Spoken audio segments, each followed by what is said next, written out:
Dari Kota Ambon kita beralih ke Kabupaten Maluku Tenggara.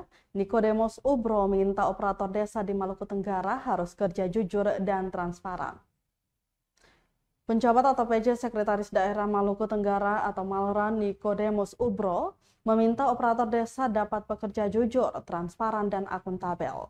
Permintaan tersebut disampaikan saat membuka bimbingan teknis atau BIMTEK pengelolaan keuangan desa berbasis aplikasi sistem keuangan desa atau KEUDES di Hotel Villa Langgur Selasa 12 Desember 2023. Menurutnya, dalam BIMTEK ini bukan hanya keterampilan teknis yang didapat, namun adanya perubahan paradigma, perilaku, dan orientasi bekerja.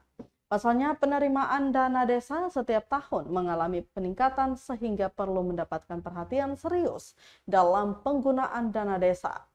Dijelaskannya, pengelolaan keuangan desa harus sesuai dengan petunjuk penggunaannya sebagaimana diamanatkan dalam Peraturan Menteri Dalam Negeri Nomor 20 Tahun 2018 tentang pengelolaan keuangan desa yang memenuhi aspek akuntabilitas dan transparan.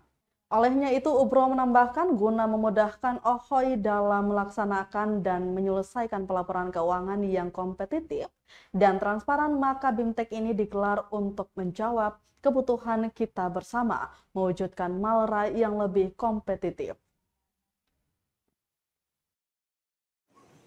Dari besar ke utara barat.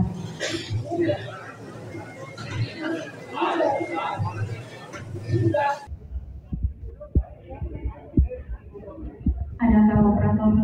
Download Tribun X sekarang, menghadirkan lokal menjadi Indonesia.